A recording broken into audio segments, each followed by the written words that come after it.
আসসালামু আলাইকুম সুপ্রিয় দর্শক, আপনাদের সবাইকে জানাচ্ছি ঈদ মোবারক। আশা করি আপনারা সকলেই ভালো আছেন আল্লাহর রহমতে।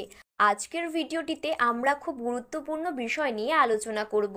2025 সালে ভারত এবং বাংলাদেশে কবে হবে ঈদ উল ফিতর, ঠিক কোন দিন ঈদ উদযাপন করা হবে, এর পেছনে ইসলামিক ও বৈজ্ঞানিক ব্যাখ্যা কী রয়েছে এবং আবহাওয়া ও জ্যোতির্বিজ্ঞান অনুযায়ী চাঁদ দেখার সম্ভাবনা কতটুকু রয়েছে, সব কিছুই আলোচনা করব বিস্তারিত ভিডিওটিতে।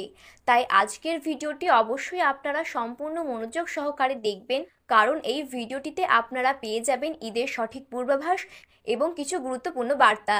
ভিডিওটি শুরু করার আগে আপনাদের সকলের কাছে ছোট্ট একটি অনুরোধ থাকবে, বিশ্বের সমস্ত মুসলিম ভাই বোনদেরকে ঈদের যদি শুভেচ্ছা বার্তা জানাতে চান তাহলে অবশ্যই আমাদের ভিডিওর কমেন্ট বক্সে ঈদ মোবারক লিখে জানাবেন।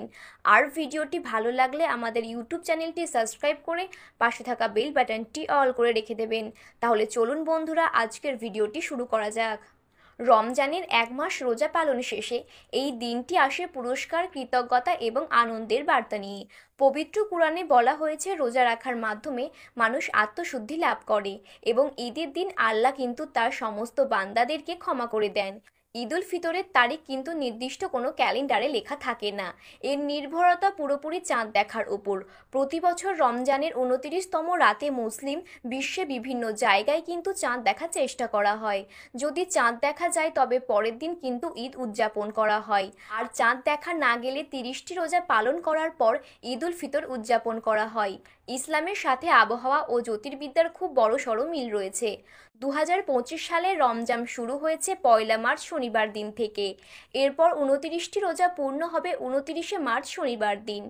আর এই শনিবার রাতে চাঁদ দেখা যদি যায় তাহলে কিন্তু ঈদ উল ফিতর পালন করা হবে 30 মার্চ রবিবার দিন।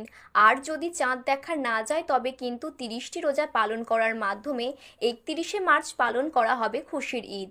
এই তারিখ ভারত এবং বাংলাদেশের ক্ষেত্রে এক, কারণ ভারত ও বাংলাদেশের মধ্যে চাঁদ দেখার পার্থক্য খুবই সামান্য। বাংলাদেশের আবহাওয়া অধিদপ্তর চাঁদ দেখার বিষয়ে জানিয়েছেন, 2025 সালের মার্চ মাসের শেষে গ্রীষ্মের প্রাথমিক আবহাওয়া শুরু হয়ে যায়। তাদের মতে 29 থেকে 30 মার্চ রাতে বাংলাদেশের মধ্য ও দক্ষিণ আকাশ পরিষ্কার থাকবে। চট্টগ্রাম, কক্সবাজার, বরিশাল, খুলনা, পাবনা, ঢাকা এইসব অঞ্চলের আকাশ পরিষ্কার থাকার সম্ভাবনা রয়েছে 80%। তবে রংপুর ও সিলেট অঞ্চলের আকাশ কিন্তু আংশিক মেঘলা থাকতে পারে। সবশেষে বলা যেতে পারে বাংলাদেশের চাঁদ দেখার সম্ভাবনা খুবই উজ্জ্বল।